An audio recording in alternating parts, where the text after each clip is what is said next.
Welcome to another challenge run by me. This time we're not doing Morrowind, people. We're doing the ancient but great medieval fantasy FPS game, Heretic. But we're doing it modded. We've got two mods loaded for Heretic, which they've been patched to make them work together. These two mods are Wrath of Cronos, which is an RPG mod for Heretic and Hexen, and HereticPlus, which is a monster mod for Heretic, randomly replacing original monsters in Heretic with new ones. There haven't been any Heretic Wrath of Cronos playthroughs I've seen on the internet, full playthroughs, so I wanted to change that. So we're doing one right now with a little bonus. We're doing it in a randomly generated map set, and it is a challenge run. My challenge run is to beat every level without dying 5 times.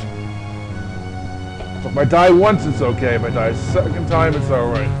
But if I die more than 5 times, I've got to start the next episode as a different class.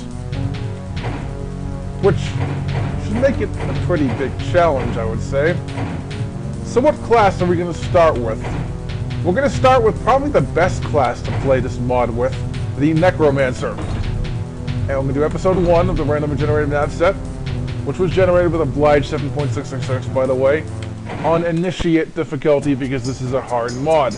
Now, first thing we want to do is run past all these guys and grab the York art weapon here, so we can survive this first room. The first room is the toughest thing to survive in this. At level 1, as a Necromancer, it's almost impossible at times, and I've died here. So, tough enemies right off the bat, and you gotta run past them to grab the first weapon, which is kinda difficult.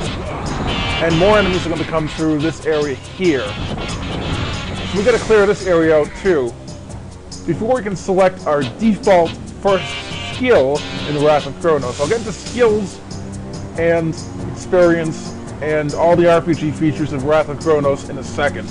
We want to clear out these areas before I can do that.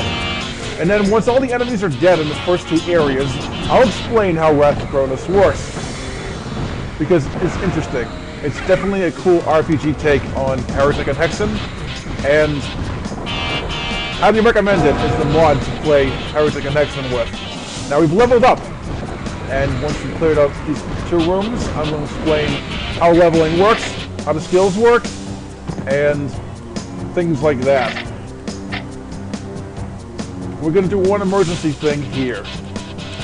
Use that skill, because we're running out of mana, which is like your ammo for your weapons in this. So now we can use this skill to kill enemies long range, which is not the best skill this class gets, but it's really good for a starting one.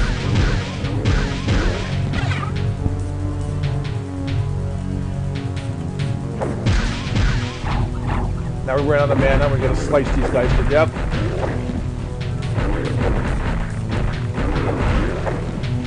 Remember, I can die no more than 5 times per level, so that's going to make things a bit difficult.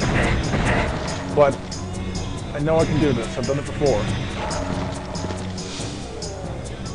And I don't think I'm going to die at all in the later parts of this, as we level up further and further and further to our goal of being a high-level, powerful Necromancer for this part. So yeah.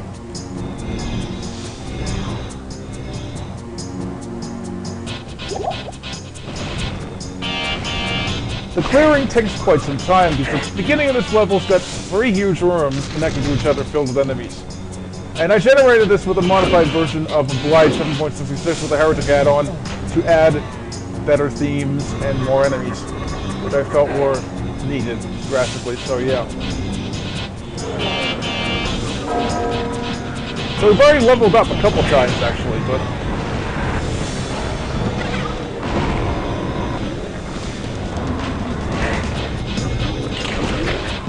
we're not going to put our points in just yet. Is that cleared out? Yeah, I think we're done. So let me explain how Wrath of Cronos works. Every time you level up, you get to put points in your stats. Strength determines how much damage you do with melee weapons. Agility determines how much damage you do with ranged weapons. Constitution determines your max health. Wisdom and Intellect are for magical players. I don't know exactly what they do, but Intellect determines the damage of your magical attacks. So the first thing we want to do is pump points into Constitution to get more max health. Very important. Now, for skills, you get a whole bunch of skills here. Each one can be activated with different keys. The first one here can be activated with, I can show this off, activated with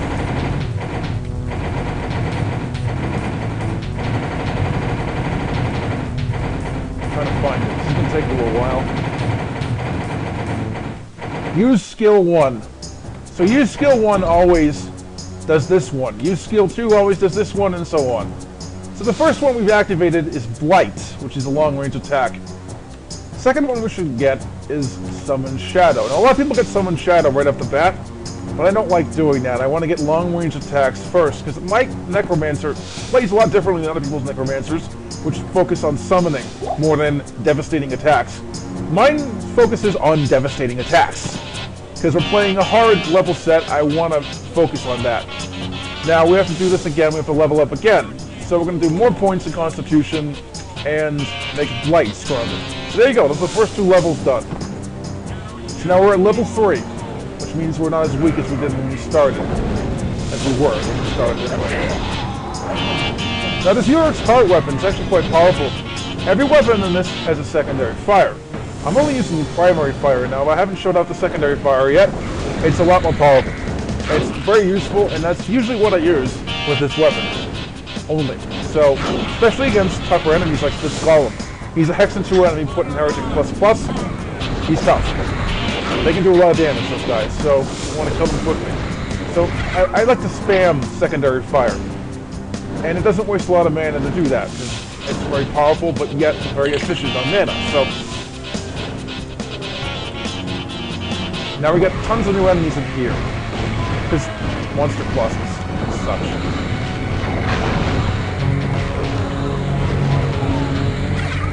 And this first level will be in one video, so I don't care how long it takes, but I'm going to have to kind of hurry it up for the later videos. But this first video will be me going through the level at my own pace. I won't try to be rushing it like I normally would.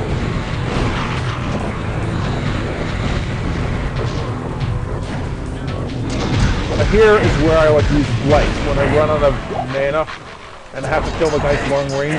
And I might as well bring in the Shadow now.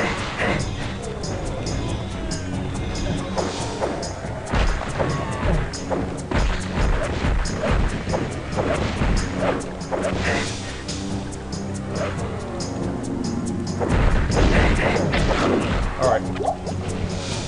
We got ammo for the Uruk's Heart again. And we've leveled up again. Because, I don't know why we've leveled up again, we've only leveled up twice in this level. We're now at level 4, and we're going to put our points in once we clear out this room.